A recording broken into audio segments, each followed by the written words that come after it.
importantísimos de la filosofía medieval: eternidad, la definición de persona, la distinción entre ser simplemente y ser algo, pero no siempre está claro con exactitud la historia de este personaje filosófico importantísimo que es Boecio. ¿Cuál es su personalidad? ¿Cuál es su historia? ¿Cuáles son sus intereses? ¿Cuál es su contexto? ¿Por qué influyó tanto en la filosofía occidental de una manera tan discreta pero tan fundamental? Así que, ¿quién es Boecio? En este video quiero presentar tres cosas muy particulares para que podamos tener una comprensión mejor tanto de la personalidad de Boecio como de sus obras más principales, en un sentido general, como de su importancia en la filosofía occidental, medieval, posterior. Así que primero quiero presentar el perfil biográfico y académico de Boecio, después sus obras divididas en tres: los comentarios a Aristóteles, las obras teológicas o los opúscula teológica o opúscula sacra, y la consolación de la filosofía, para terminar en un problema muy particular, que es el que nos interesa, de la presencia divina y el libre arbitrio en el libro quinto de la consolación de la filosofía. Bien. De modo que, ¿quién es Boecio? Primero, ha sido altamente difícil encontrar un retrato que represente a Boecio. Lo ha sido difícil porque durante años me he dado a la tarea de buscar un retrato de Boecio, pero nunca he encontrado uno que sea fidedigno, o al menos que sea, por así decirlo, de su tiempo. En un texto del siglo XIX encontré que el famoso díptico de la musa y el poeta, cuyo detalle vemos aquí, en realidad era un retrato de Boecio el cónsul, de Boecio el filósofo.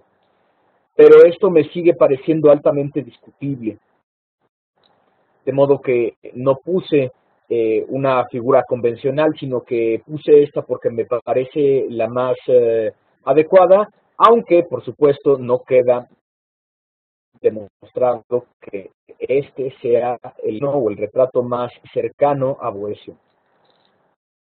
¿Quién es Boecio? Anicio Manlio Torquato Severino Boecio es eminentemente un filósofo, un teólogo y un estadista romano, el primero de los medievales y el último de los romanos. Nació en Roma alrededor del año 477 y murió torturado, decapitado, en Pavía, el norte de Italia, en 524. De familia noble, de la cual habían salido generales, romanos pontífices, senadores, filósofos, Boecio siempre estuvo dedicado al cuidado del Estado, al cuidado de la familia y al cuidado de la fe también, así como de las artes liberales. Anicia Proba, por ejemplo, fue una de sus parientes no cercanas, pero sí de segunda o tercera generación por encima de él. Fue una gran amiga de San Agustín, por ejemplo. Su padre fue cónsul, así como sus hijos lo fueron. De modo que Boecio, si bien venía de una familia noble y de una familia cristianizada anteriormente, no eran cristianos nuevos, sino eran cristianos ya de hacía un par de siglos, está en el linde de dos épocas que son la antigüedad tardía y el principio de la Edad Media. ¿Por qué? Como bien sabemos, en 476 cae el Imperio Occidental, cae la administración romana occidental y se instaura el reino de los érulos, y poco a poco las invasiones germánicas van cambiando la cultura del occidente latino. Boecio nace exactamente en estas épocas. Y como su familia es senatorial, como su familia es de clase alta y ya no hay un emperador legítimo, ya no hay un emperador que demuestre o que represente la administración central occidental, pues simplemente empieza a servir su familia a los diferentes reyes o a los diferentes eh, señores feudales que poco a poco se empiezan a instaurar tanto a la mitad de Italia como en el norte de Italia. De modo que si bien Boecio estaba en el seno de una familia política de gran nombre y de buena fama, y se ve obligado, no por, digamos, las circunstancias de su familia, sino las circunstancias simplemente de su tiempo, a servir a los germanos que poco a poco empiezan a llegar desde el norte, pero que se empiezan a italianizar.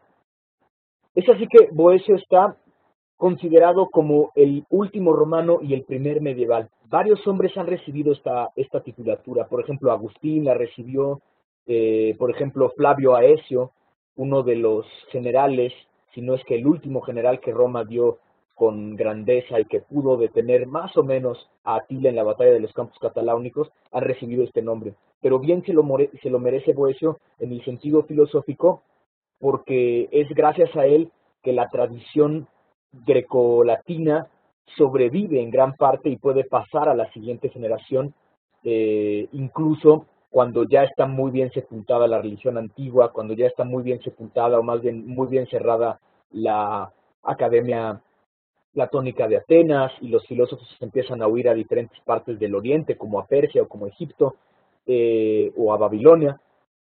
Y Boecio entonces tiene sobre sus espaldas esta triple característica de ser un conservador tanto de la élite romana, bien educada, como de la élite teológica cristiana, como de la élite filosófica. Hay que tomar en cuenta que Boecio no es un autor eclesiástico en el sentido en que haya pertenecido al clero. Boecio es un hombre casado. Boecio llegó a ser cónsul de Roma, que ya era un título simplemente simbólico. Se casó y fue padre de dos hijos que también llegaron a ser cónsules cuando, cuando él pues ya era mayor. Incluso durante la época del reinado de Teodorico al norte de Italia, en Milán, en Pavía, en Rávena, llegó a ser el Magister Officiorum. ¿Y qué significa que sea el Magister Officiorum? Pues que este era un cargo semejante al de un primer ministro senatorial, sino que llegó a ocupar el poder de una manera bastante alta. A su cargo estaban, por ejemplo, la administración de los impuestos, la administración de la justicia, la representación del rey, incluso el dominio o, o la responsabilidad de los espías del servicio real que traían información de otras partes del reino o de otras partes de Europa. Insisto, este es un probable retrato, pero no está demostrado, pero tampoco no está demostrado que este sea realmente el retrato de Boecio. Esto es una cuestión bastante difícil de probar. Pero pasando a una cuestión mucho más académica, ¿cómo es la formación de Boecio? La formación de Boecio, si bien empezó en Roma a manos de su familia y después pasó a manos de su tutor porque su familia empezó a tener problemas para educarlo, cayó en su tutor, que fue Casiodoro, perdón, que fue Símaco, no Casiodoro, Símaco.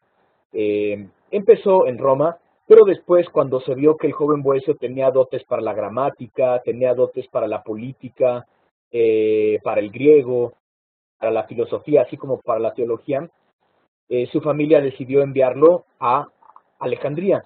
Ahora, se ha especulado durante mucho tiempo, desde los años 20, 30, si era probable que más bien Boecio se hubiera trasladado a Atenas, pero más bien parece que se trasladó a Alejandría porque los estudios o la manera de plasmar el pensamiento clásico, de transmitirlo, más bien concuerda con el pensamiento alejandrino o con la manera alejandrina, los comentadores aristotélicos que estaban en Alejandría, que de los que estaban en Atenas.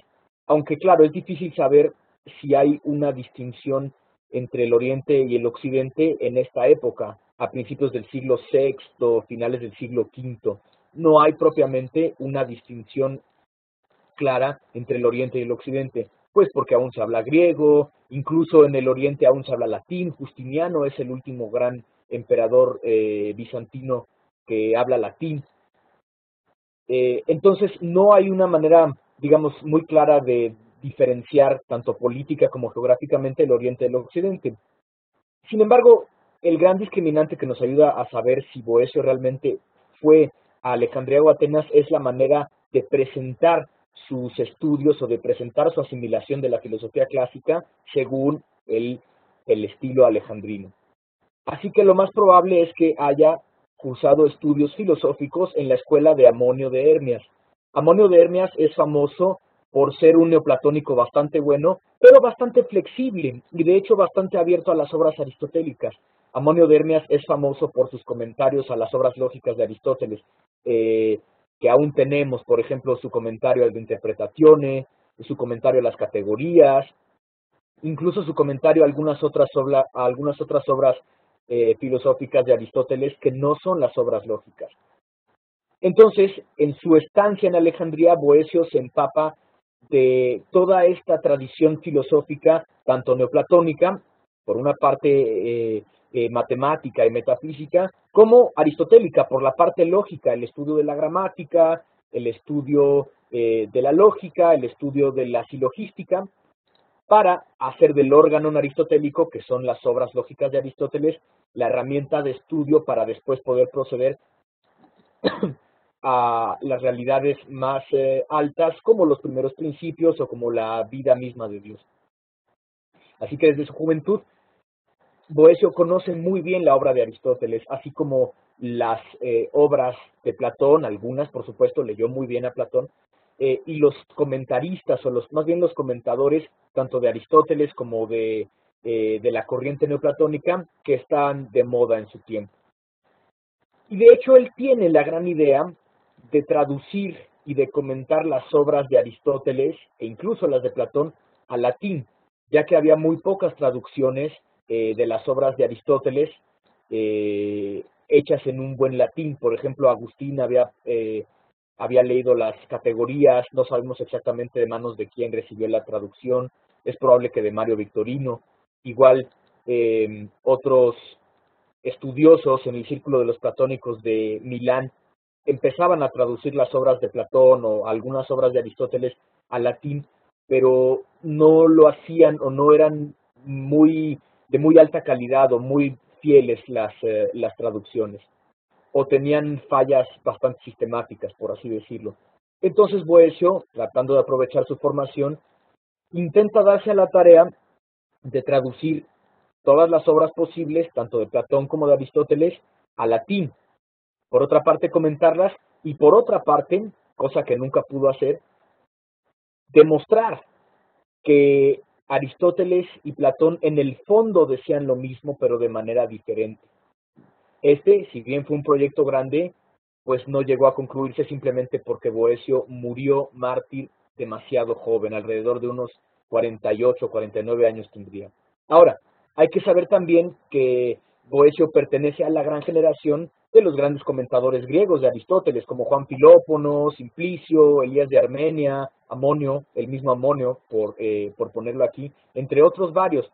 No es casualidad que Boecio pertenezca a esta época, sino que él mismo es uno de estos comentadores y él mismo está englobado en este contexto, en el contexto de la recepción de la recepción griega y empezando la latina de las obras de Aristóteles y también del pensamiento neoplatónico, está en el seno de las discusiones teológicas cristianas, está en el seno de la caída de la administración occidental, pero el florecimiento de la administración oriental del imperio, la separación, digamos, de las independencias, por así decirlo, de los principados germánicos, y él ve este momento casi de confusión como una oportunidad para traer la cultura latina y la cultura occidental griega a las cortes germánicas que se están instaurando en el norte de Italia, como en otros lugares, como en Francia.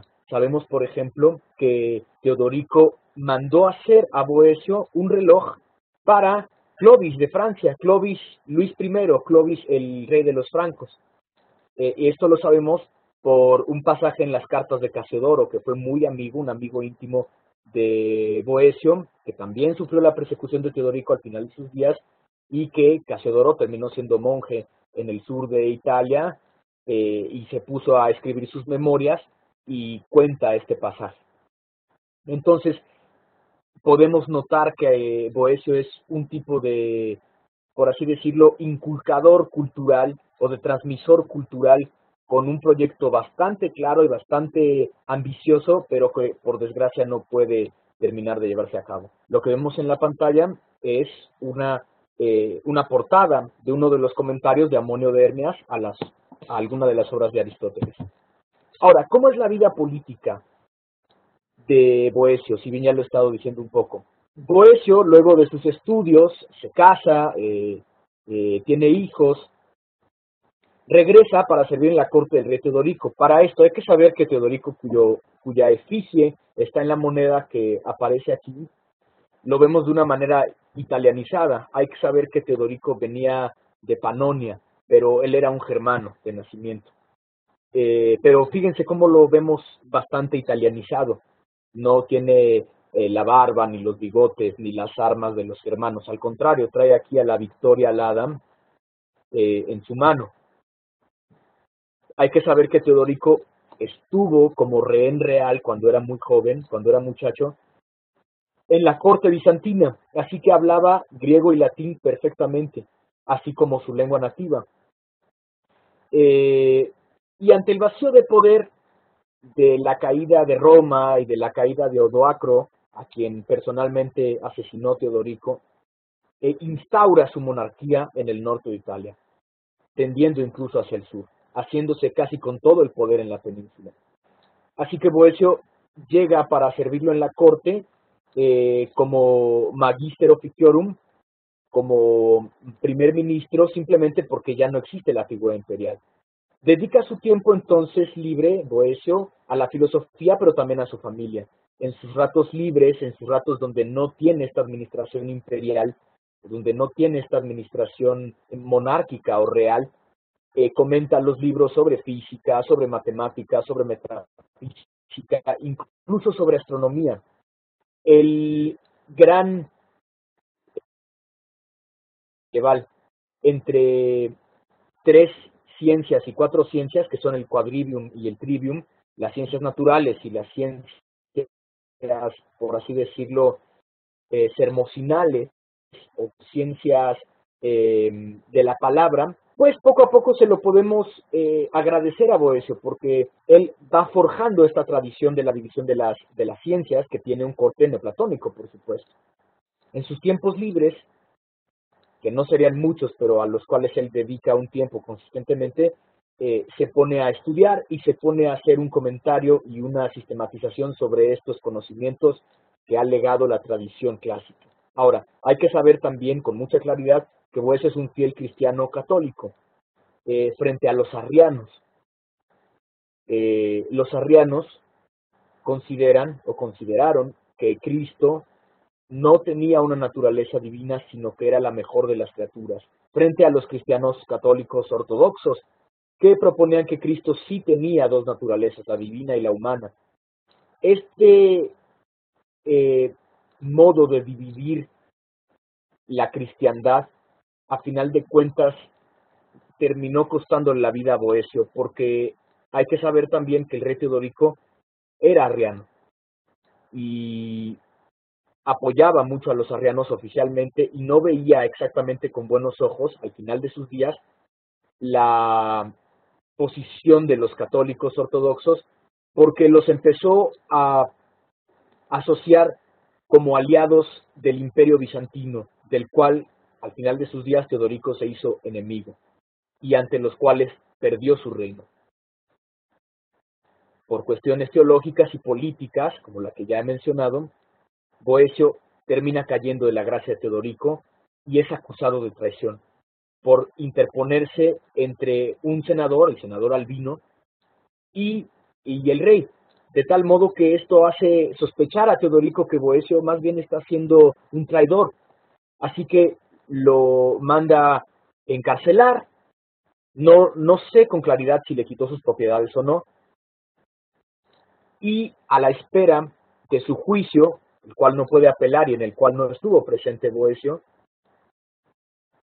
escribe La Consolación de la Filosofía y al final es encontrado culpable, es torturado y es asesinado aproximadamente en 524-525.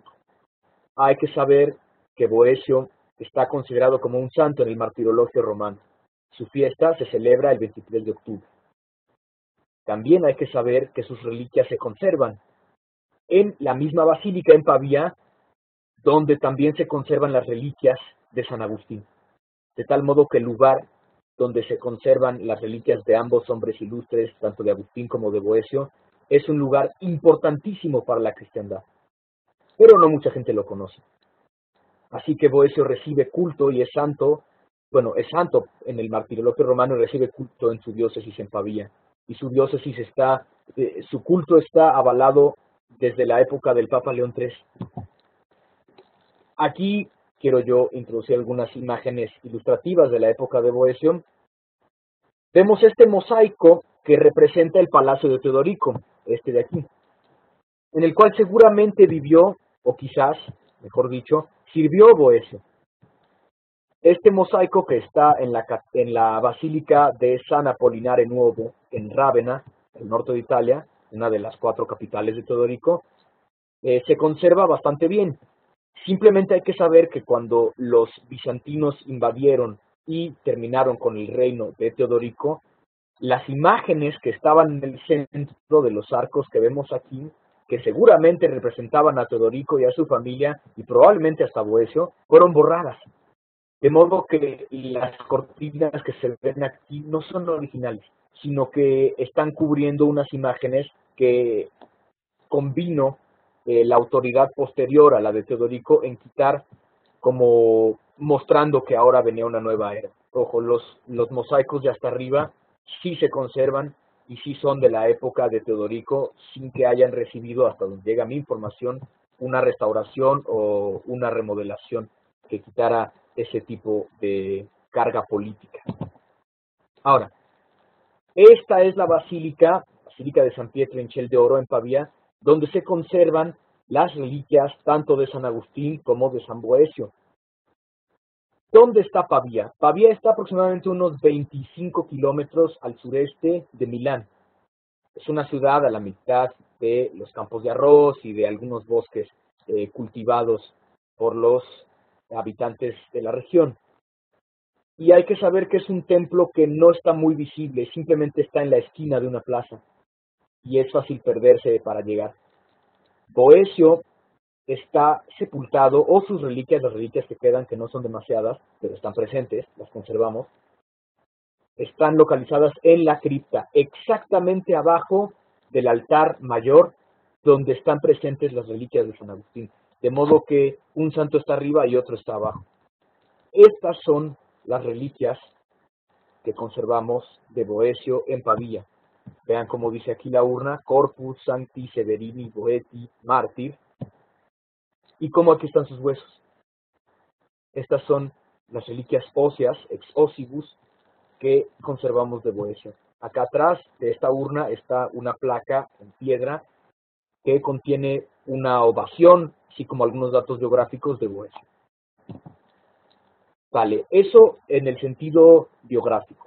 En el sentido de obras, en el sentido filosófico, ¿cuáles son las grandes influencias de Boecio? Bueno, pues podríamos decir que toda la filosofía clásica, porque casi no hay ningún nombre clásico que Boecio no mencione. Menciona a Epicuro, menciona a Eurípides, menciona a varios poetas antiguos, a Virgilio, me parece que hasta Homero. De modo que podríamos mencionar miles: la tragedia griega, la Ilíada, la Odisea, la poesía clásica latina. Pero en un sentido estrictamente filosófico, estas son las 3 grandes fuentes de la cual abreva la filosofía boeciana. Por una parte está la influencia platónica o platonista. ¿Por qué? Porque esta filosofía la considera Boecio como una ayuda para entender las realidades metafísicas, es decir, las realidades divinas en las cuales él está interesado. recurrimos al desarrollo y a la madurez de la filosofía platonista simplemente porque está muy bien formada y es muy seria, y tiene la capacidad de estar abierta al diálogo con otras tradiciones, como el aristotelismo, como el epicureísmo, el estoicismo, entre muchas otras. La importancia está en la pedagogía de la teología. Se puede asimilar la filosofía como una pedagogía para hacer teología, a pesar de que la filosofía conserva su soberanía o conserva su capacidad de ser independiente de alguien más. Ahora, el aristotelismo, por número 2. El aristotelismo lo considera Boecio la principal herramienta en un sentido lógico. La lógica es una muy buena herramienta para hacer ciencia, es una excelente herramienta para hacer ciencia, simplemente porque la ciencia se hace demostrando, y la manera de demostrar es a través del cálculo, el cálculo de predicados, el cálculo silogístico, como tal lo entiende Aristóteles, para tener una buena demostración. De modo que con la lógica de Aristóteles entendemos mejor los problemas metafísicos de otras tradiciones como la cristiana.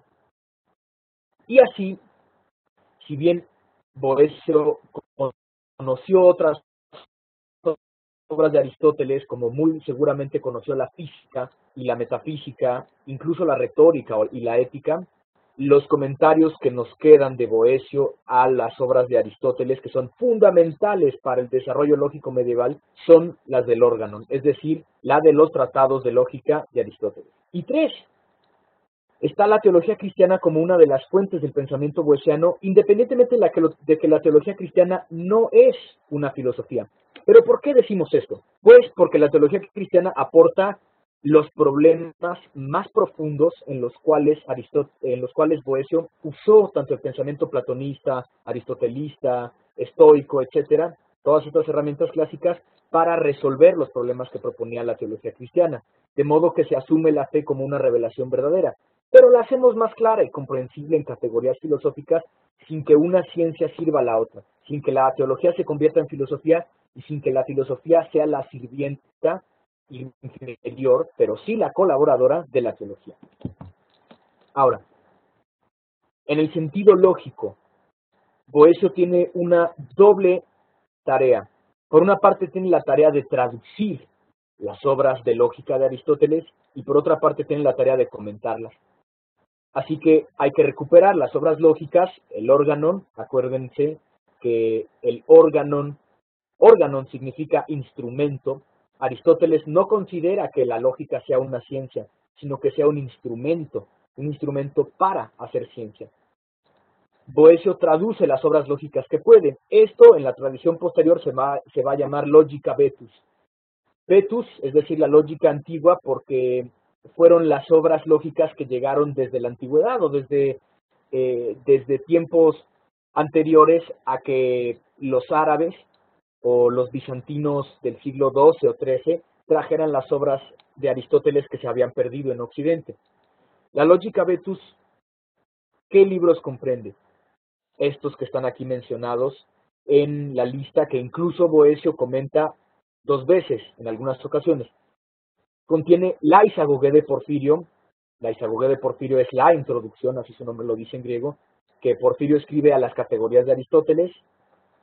Incluye las categorías, el de Interpretatione o el Perihermeneias, los analíticos primeros, los tópicos y las refutaciones sofísticas. Ahora, ¿cuál fue la lógica que llegó después, alrededor del siglo XII o XIII? Los analíticos posteriores, que es el estudio de la, digamos, de la ciencia, qué cosa es hacer ciencia, y también, por así decirlo, la retórica, que no es exactamente una obra de lógica, pero se la podría considerar como tal porque pretende lograr un convencimiento en el público. Estas obras, si bien Boecio las pudo haber conocido, no las comentó, no le alcanzó el tiempo en su vida para comentarlas. ¿Cuáles son posteriormente los comentarios que hizo Boecio a las obras de Aristóteles? Comentó la Isagoge de Porfirio en una ocasión y en otra, primero basándose en la traducción de Mario Victorino y después basándose en la traducción que él mismo hizo. Después comenta las categorías Después comenta la interpretación, el de interpretaciones por una parte primero y después por otra parte está el comentario menor y el comentario mayor. Después comenta los analíticos primeros, el libro que Aristóteles dedica a la construcción de silogismos, y dedica también un comentario a los tópicos de Cicerón. Ojo, no son estas todas las obras de lógica que escribió Boecio. Hay otras obras independientes que él no hizo como comentario, sino que él hizo como tratado independiente. Obras tales como acerca de los silogismos categóricos, de los silogismos hipotéticos, de las diferencias de los tópicos, el de topicis differentis, etc. Así que hay que saber que también aportó Boecio, no nada más como un comentador, sino como un crítico y como un lógico con su propia autoridad, independientemente de estar formado en una tradición aristotélica bastante comentarística. De modo que, ¿qué podemos hacer con estos comentarios?, piensa Boecio. Pues los podemos dedicar para asimilar la verdad de la fe con una propedéutica que sea gramática y lógica. El creyente tiene la capacidad de forjarse una mente bien disciplinada para asimilar mejor las verdades de la fe, cosa que es bastante alejandrina, cosa que es bastante de la tradición, pues, de Clemente Alejandría, de Orígenes, de Panteno, etc. De modo que hay una ontoteológica. La filosofía puede ser considerada esto, además de un amor sapientiae, si quieren usarlo en esa manera de pronunciar el latín, en esa pronunciación. La filosofía también es una ontoteológica. ¿Por qué?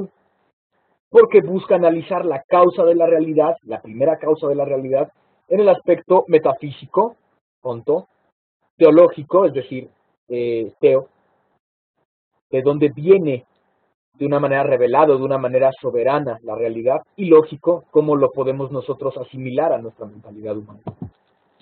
Aquí tenemos algunas imágenes, tanto de la antigüedad como de la Edad Media, como contemporáneas, de los comentarios que Boecio hizo al órgano. Esto se ha pasado de generación en generación. De hecho, durante la Edad Media, los comentarios de Boecio a las obras de Aristóteles fueron bastante copiados, por eso nos llegan muy bien conservados, o mejor conservados que los de otros comentadores. Ahora, ¿cuáles son los opúscula teológica? La tradición lega 5 tratados teológicos que Boecio escribió a lo largo de su vida para desarrollar una solución clara a problemas muy, muy particulares de su época. Hay que considerar que los 2 concilios ecuménicos que marcaron la problemática boeciana sobre la cual se aplica la lógica aristotélica y sobre la cual hay todo un discurso filosófico que decir, son 2. El primero, el concilio de Nicea de 325, acerca de la naturaleza de Cristo, acerca de las relaciones trinitarias, y por otra parte el concilio de Calcedonia, también sobre Cristo, pero en función de las 2 naturalezas de Cristo. Si Cristo es hombre o es Dios o no es ninguna, o si es solo una, o si sus naturalezas están mezcladas. Estas reuniones episcopales, son concilios, marcaron el pensamiento boeciano porque aportaron las problemáticas en función de las cuales hay un tratado o un tratamiento filosófico. Así que cada uno de los opúsculo significa obrita, porque son obras que no ocupan más de 15 o 20 cuartillas, en el mayor de los casos, se refieren a problemas muy particulares y muy bien definidos. Tenemos, por una parte, el opúsculo número 1, que es el de Trinitate, que trata de explicar el problema de la Trinidad, el misterio de la Trinidad. ¿Cómo es que podemos entender que hay un Dios y no hay 3, y hay una sustancia y no 3 sustancias? Está el opúsculo 2, que es Utrum Pater et Filius, si el Padre y el Hijo se dicen de la misma manera substancialmente o no, o si el Hijo es una consecuencia del Padre y por tanto no tiene su propia substancia. Es decir, cómo se relacionan las personas de la Trinidad, el Padre, el Hijo y el Espíritu Santo. El opúsculo número 3, que es el de Hebdomadibus, pero que tiene un nombre en latín original más complejo, que se refiere a cómo han procedido las cosas buenas del primer bien. Es decir, cómo es que las cosas buenas son buenas sin que sean el bien mismo. Cómo se difunde el bien en la realidad. Cómo es que el bien pasa de una causa primera a las realidades que son causadas sin que estas realidades causadas sean el bien mismo, el bien sustancial que es el ser mismo. El opúsculo número 4 es acerca de la fe católica, es decir, por qué la fe es verdad, y aquí Boecio hace un tipo de síntesis del credo niceno, constantinopolitano. Se ha puesto mucho, en muchas ocasiones desde el siglo XIX en duda la autenticidad de este texto, pero todo parece apuntar a que sí es original de Boecio, y quizás el libro más famoso, que es el de Duabus Naturis in Christo, que es el opúsculo número 5, o también llamado Liber de Persona, que trata acerca de la persona. ¿Cómo es que Cristo tenga dos naturalezas, que sea hombre y que sea Dios, y que sea persona al mismo tiempo? Y entonces aquí encontramos la famosa definición boeciana de persona. Nosotros podemos poner que a cada uno de los opúsculos le corresponde un tema central. Por ejemplo, el de Trinitate tiene como tema central el tema de la substancia. ¿Qué significa ser substancia? El Utrum Pater et Filius tiene como tema central la relación. ¿Qué significa que una realidad pueda estar relacionada con otra de una manera substancial o accidental? El de Hebdomadibus es la participación. ¿En qué modo las cosas causadas participan del bien causal original y original y soberano que es Dios? El de Fide Católica habla sobre el tema de la redención, pero en un sentido más revelado, por supuesto. Y el de Duabus Naturis in Christo habla sobre el tema de la persona. ¿Qué significa ser persona y cómo lo podemos definir? Ahora, la tercera de las obras de Boecio que quiero aquí tratar es precisamente la consolación de la filosofía. La consolación de la filosofía es un libro muy especial porque es un libro escrito, como tantos otros, en prisión. No es un libro normal porque es un libro de preparación para la muerte. Al final de sus días, Boecio, cuando perdió todo, perdió el poder, perdió el contacto con su familia porque lo apartaron, es decir, lo encarcelaron, se da cuenta de que no tiene otro consuelo profesional que el de la filosofía. Podríamos preguntarnos, pues, ¿qué? ¿No era un buen cristiano? ¿No tendría el consuelo de la cristiandad? Por supuesto que sí. Pero el nombre de Cristo no aparece ni una sola vez en la consolación de la filosofía. Y esto parece apuntar no a que Boecio se esté arrepintiendo de ser cristiano, sino que más bien apunta a decir que la consolación de la filosofía es eso, es un ejercicio filosófico, es un ejercicio desde la razón humana más que de la revelación de la fe. Y por tanto es el testamento espiritual y es el testamento filosófico de Boecio. Las preguntas más importantes están resueltas aquí.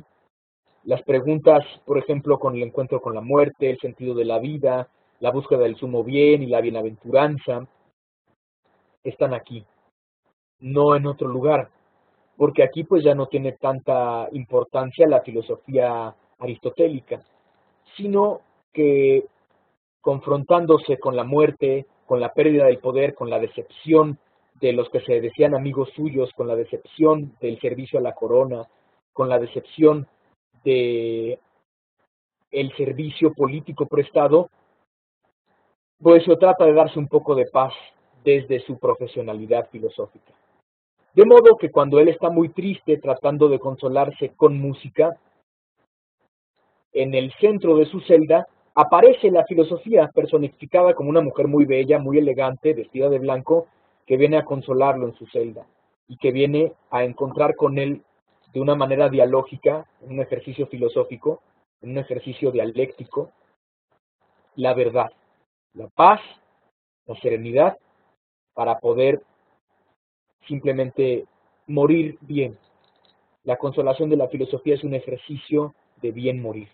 Es un ejercicio de ascética filosófica, por así decirlo.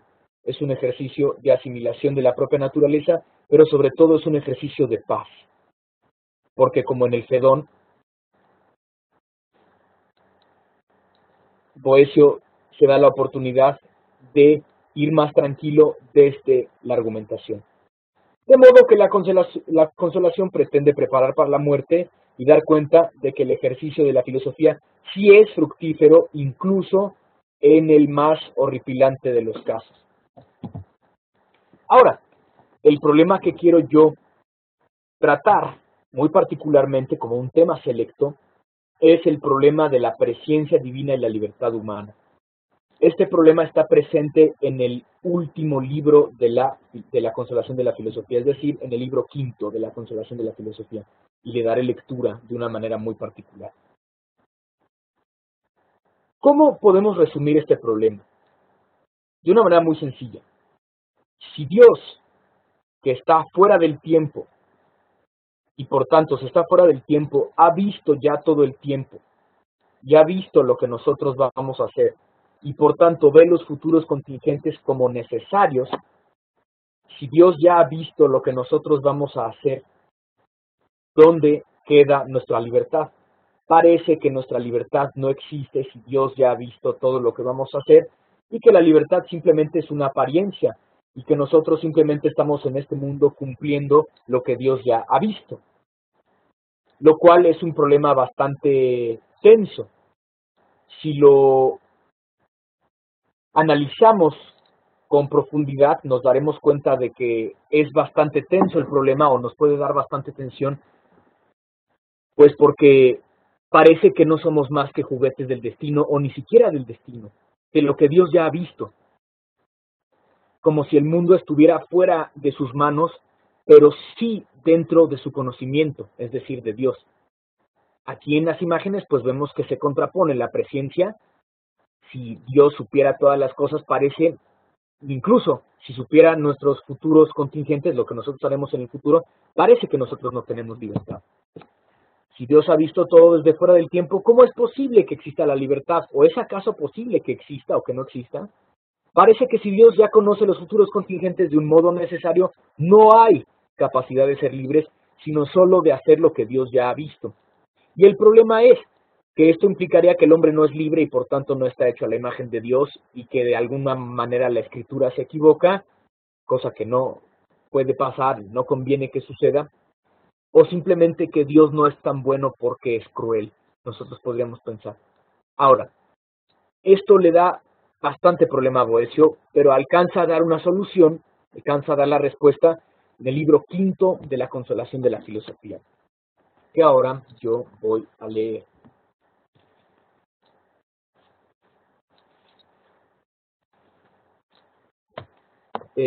Leeré saltándome los metros y leeré solo las prosas. Estoy leyendo en esta edición, esta traducción de Pablo Massa de 1955. Prosa primera. Esto dijo la filosofía y disponíase a cambiar el tono de su discurso para tratar otras cuestiones. Y entonces hablé yo así. Sabios son tus consejos y muy dignos de la autoridad que gozas.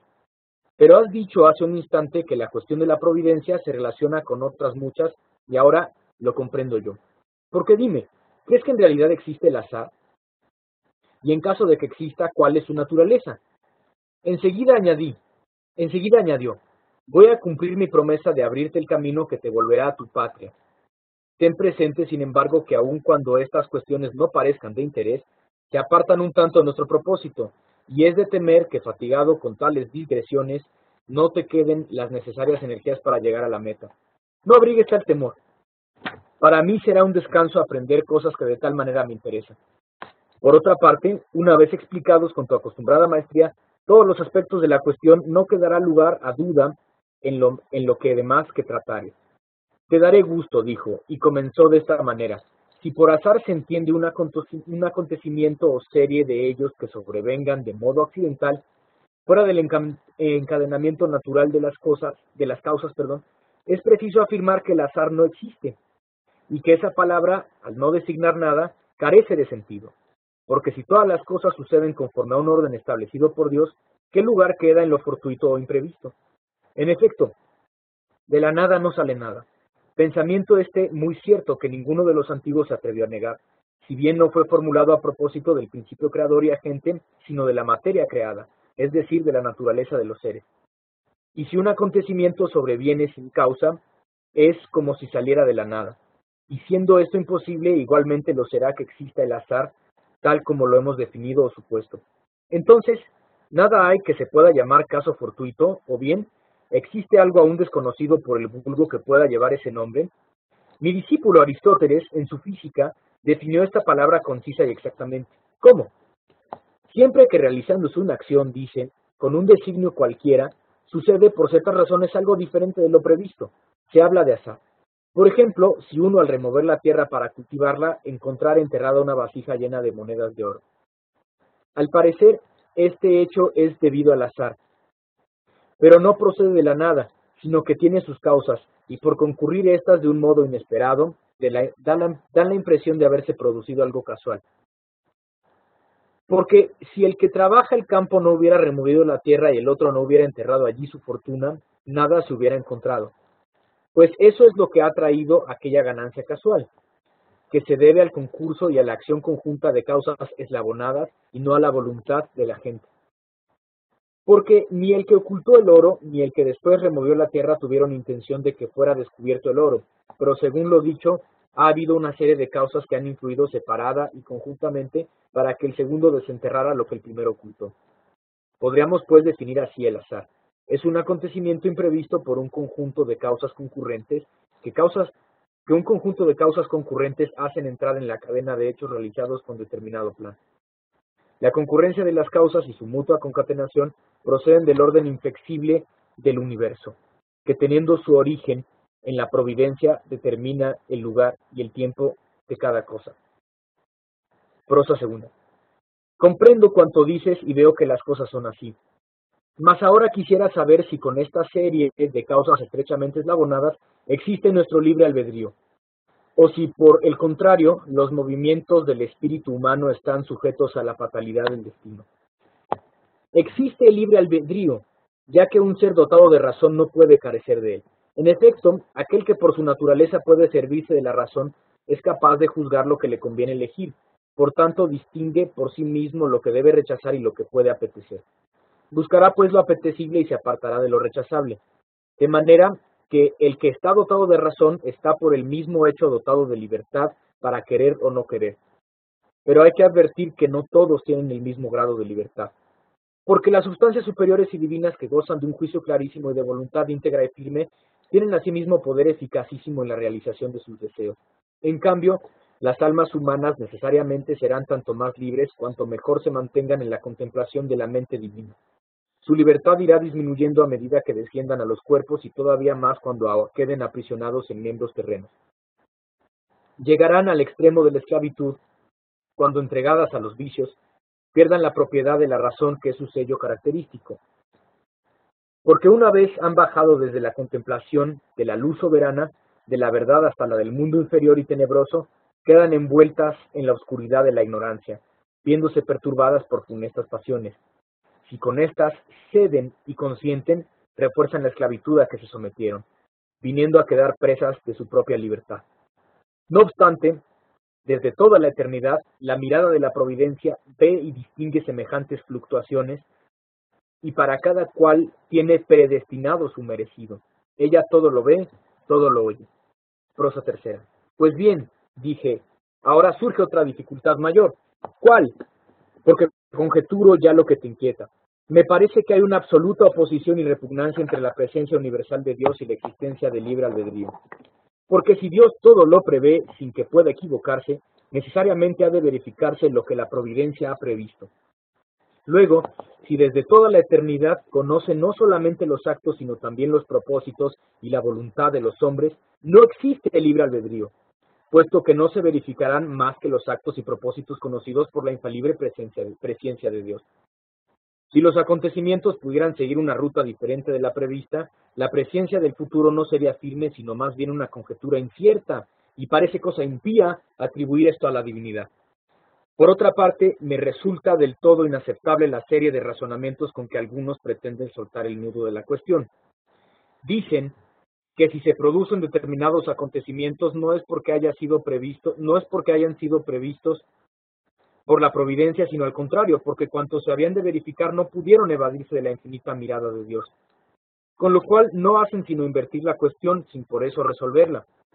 Porque es necesario que no suceda lo previsto, sino que se prevea aquello que ha de suceder, como tratando de averiguar si la presciencia es la causa de que necesariamente ocurra un acaecimiento, o a la inversa, si esta necesidad es la causa de la presciencia.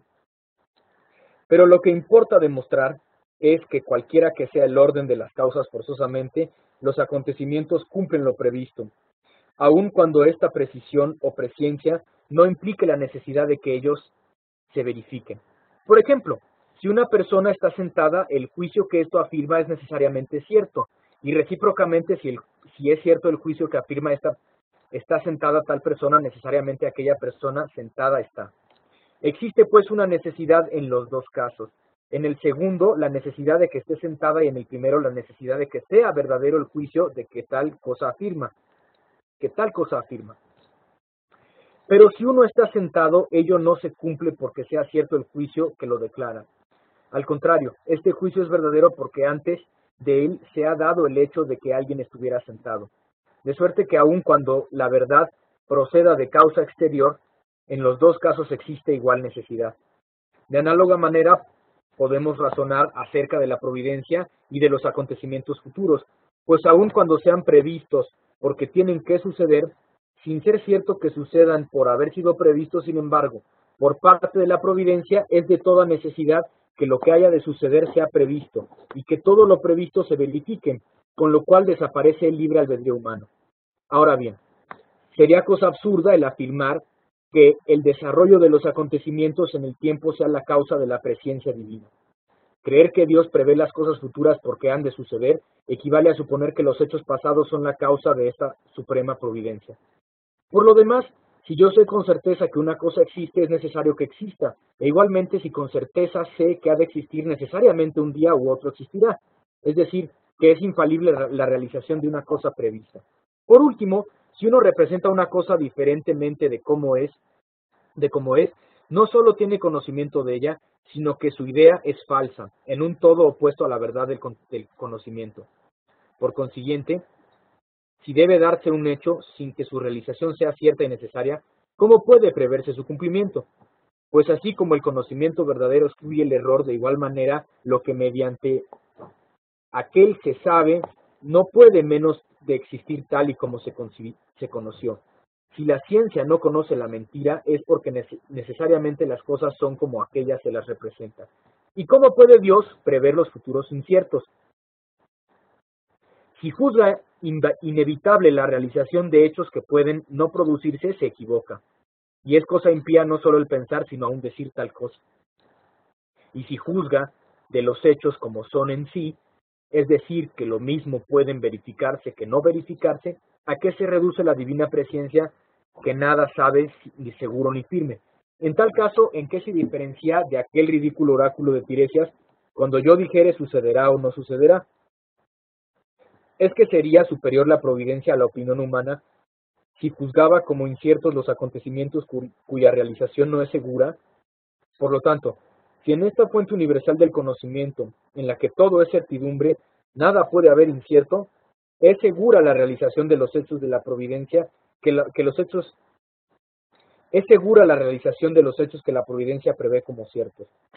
Luego, ni en los actos ni en el propósito humano existe verdadera libertad, puesto que la inteligencia divina de todo lo prevé infaliblemente, los encadena y relaciona entre sí de tal modo que necesariamente los conduce a un fin determinado. Admitida esta doctrina, desplómase el edificio levantado por los hombres como es fácil de ver. Inútil será prometer recompensas a los buenos, ni amenazar con castigos a los malos, ya que no merecieron una cosa ni otra por no ser libres y voluntarios los movimientos del alma. Se verá ser la máxima injusticia lo que hoy se considera la suma equidad, a saber el castigar a los malos y premiar a los buenos, porque no lleva a los hombres al bien o al mal la propia voluntad, sino la invencible necesidad de lo que fatalmente tiene que suceder. No habría ni virtudes, ni vicios, sino desordenada e informe confusión de merecimientos. Mas diré, si el orden universal procede de la providencia, si la voluntad humana carece de toda facultad de elección o pensamiento impío, hasta nuestros mismos vicios tendrán por principio el autor de todo bien. No habrá pues motivo alguno que nos induzca a esperar o a pedir mediante la oración, porque ¿qué se puede esperar, ni qué cabe suplicar, si todo lo apetecible está sujeto a leyes inflexibles? Con lo cual, quedan suprimidos los únicos lazos que unen al hombre con Dios, la esperanza y la oración. Creemos en efecto que por el mérito de una humildad justa nos granjeamos el incomparable favor del beneplácito divino, y que este es el único medio de hablar con Dios y de unirnos mediante la adoración a su luz inaccesible aún antes de poseerlo. Pero supuesta la necesidad de los acontecimientos futuros y excluida la eficacia de estos medios, ¿qué lazo podrá acercarnos y unirnos al principio universal? Por lo cual, forzosamente, según has dicho en tus versos, tendrá que sucumbir el género humano alejado y separado de su verdadero origen. Prosa cuarta. Dijo entonces la filosofía, muy antigua ya es esta queja contra la providencia. Cicerón la trata con calor y entusiasmo cuando habla de la adivinación. Tú mismo has estudiado seria y prolijamente. La has estudiado seria y prolijamente. Pero hasta ahora nadie ha dado una explicación satisfactoria, sólida y exacta. La causa de esta oscuridad es la incapacidad del entendimiento para comprender la simplicidad de la presciencia divina. Si fuera posible concebirla siquiera, no habría dificultad alguna ni incertidumbre. Trataré de explicar y dilucidar esta cuestión comenzando por examinar las dudas que te asaltan. No entiendo por qué consideras poco concluyente el razonamiento de los que ofrecen una solución. La presciencia no crea necesidad en los hechos futuros y por lo tanto no se opone al libre albedrío.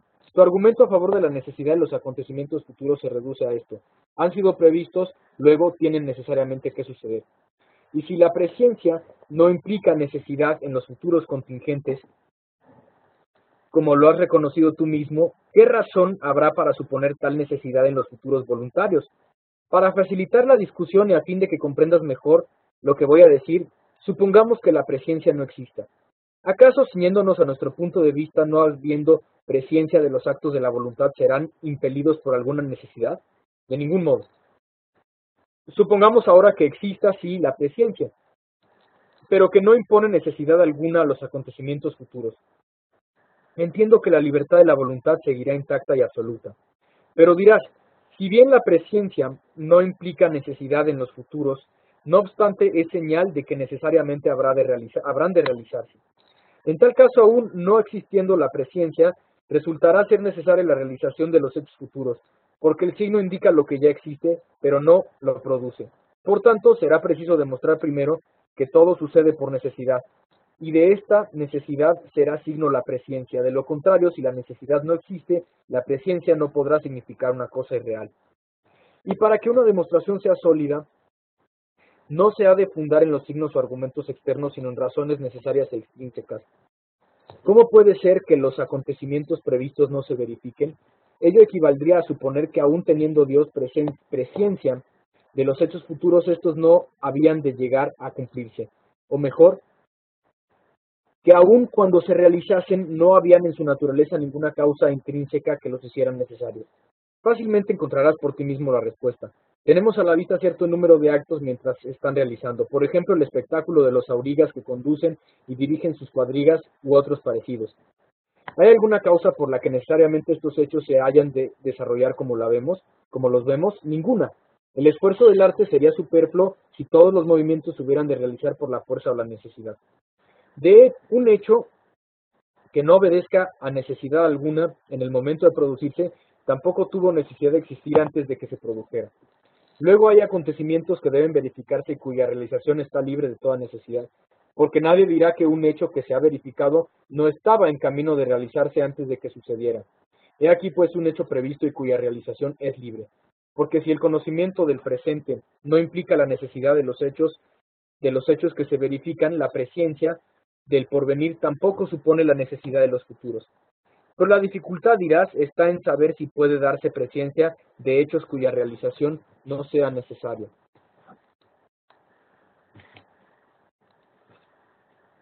porque en esto se ve algo contradictorio. Parece que la presciencia de hechos cuya realización no sea necesaria. Parece que la presciencia, lleva consigo la necesidad. La no necesidad excluye la presciencia. Por otra parte, solo se da conocimiento cuando se trata de cosas ciertas. Si se prevé como ciertos los hechos cuya realización sea incierta, en ello habrá conjeturas confusas y no ciencia verdadera de la realidad, porque juzgar de las cosas de distinta manera de como son es contrario al rigor del conocimiento científico. El error está en pensar que todo conocimiento arranca exclusivamente de la esencia y naturaleza misma del objeto. Y sucede puntualmente lo contrario. Todo objeto conocido es apreciado no en función de su esencia, sino en función del sujeto cognoscente. Brevemente te lo explicaré con un ejemplo. Una misma forma redonda de un cuerpo es apreciada de diferente modo por la vista que por el tacto. La vista desde lejos percibe la esfericidad o redondez de su conjunto. El tacto, por el contrario, la ha de acercarse y aplicarse al cuerpo que examina para poder apreciar que es redondo. Al hombre mismo lo ven de diferente modo los sentidos, la imaginación, la razón y la inteligencia. Los sentidos se limitan a conocer la forma que recibió en materia, dada la imaginación. La imaginación solo atiende a la forma sin cuidar de la materia. La razón va más allá y por un examen comparativo y general determina la especie de cada individuo. Salto a estos pasajes. Los caracteres universales que aprehende la razón, las formas que contempla la imaginación, las impresiones que proporciona la materia, todo en una palabra lo alcanza la inteligencia, y sin necesidad de la razón, de la imaginación y de los sentidos, sino mediante el acto mental, uno simple con el que todo lo ve bajo la idea de forma o tipo. Sigo avanzando. Paso a la prosa quinta.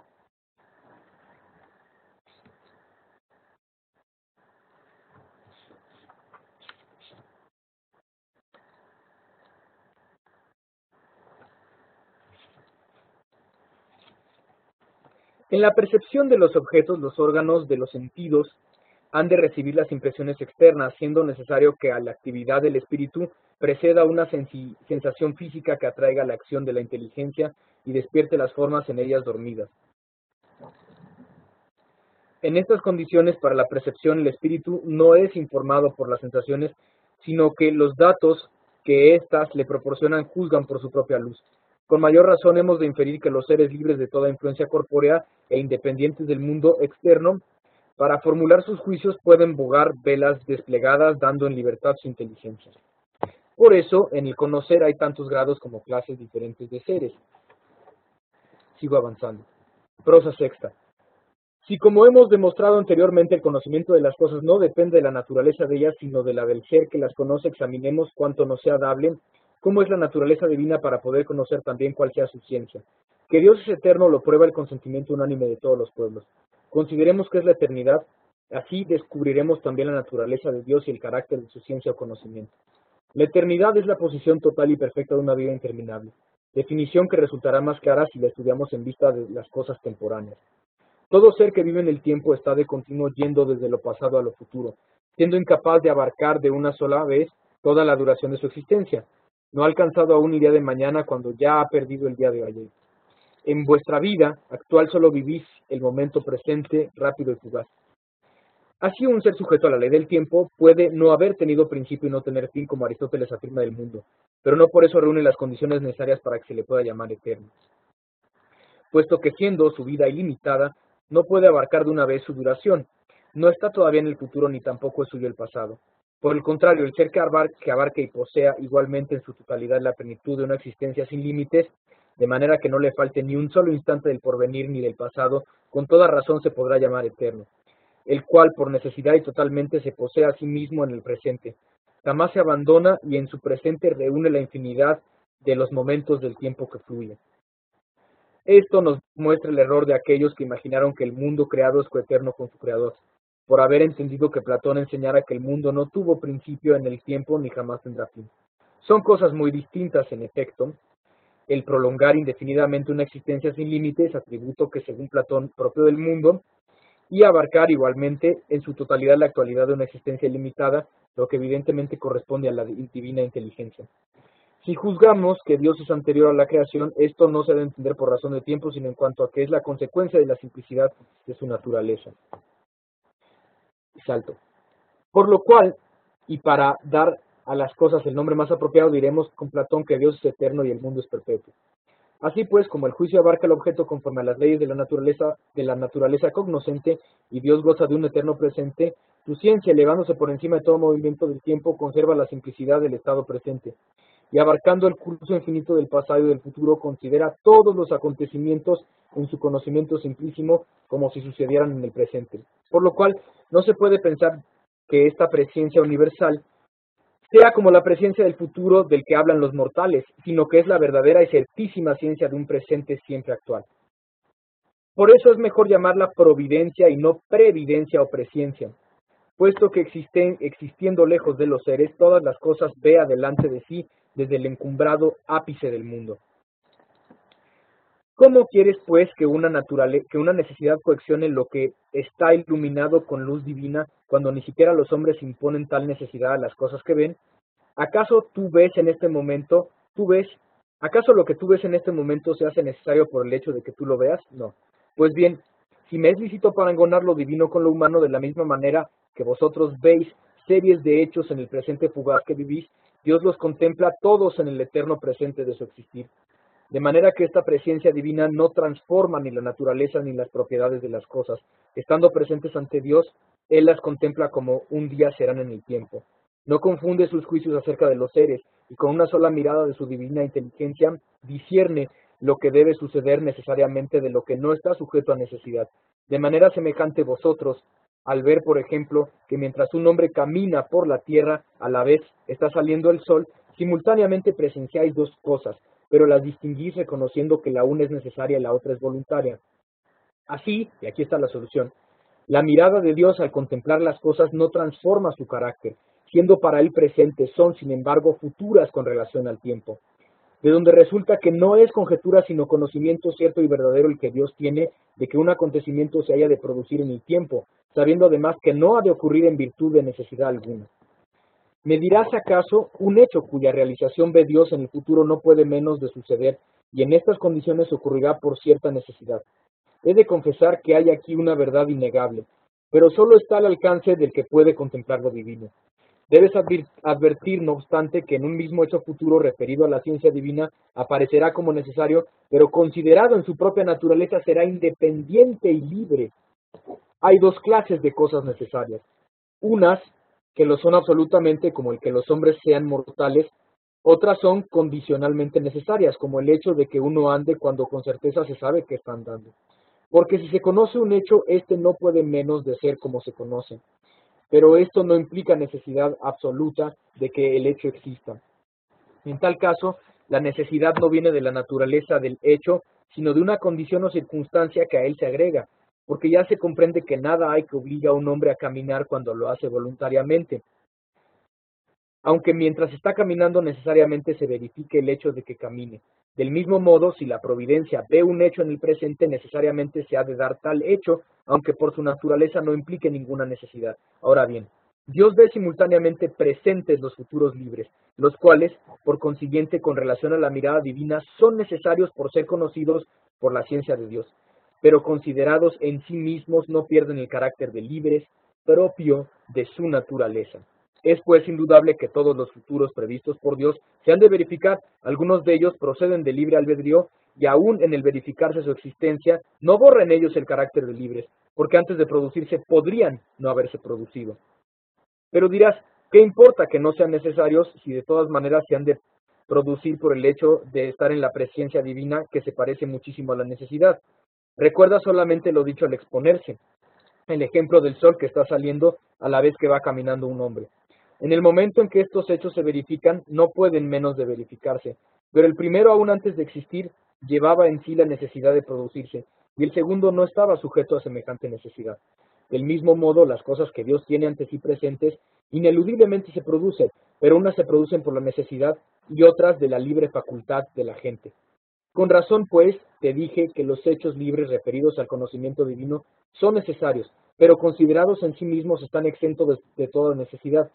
al igual que un conocimiento sensible considerado por la razón reviste aspecto universal, pero mirando en sí mismo no pierde su carácter particular. Veamos cómo, doy fin a la lectura, la solución es clara. ¿Puede existir la libertad al mismo tiempo que la presciencia? Sí. ¿Por qué?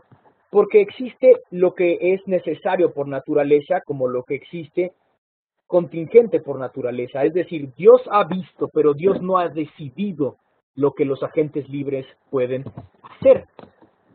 De modo tal que sí es posible que Dios haya previsto todas las cosas de manera necesaria, incluso si los futuros contingentes son para Dios necesarios, siguen siendo contingentes en sí mismos, porque son contingentes por naturaleza, y Dios no los ha decidido, simplemente ha visto lo que va a pasar sin que Él haya decidido, y sin que haya forzado la naturaleza, o sin que haya forzado la libre decisión del hombre.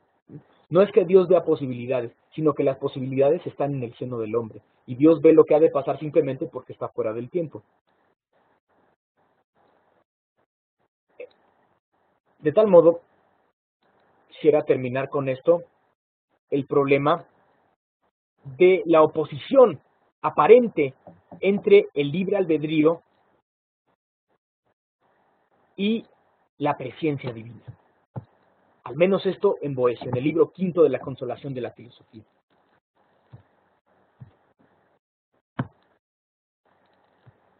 Aquí tenemos algunos retratos de Boecio, cuyo perfil se nos escapa, cuyo retrato se nos escapa.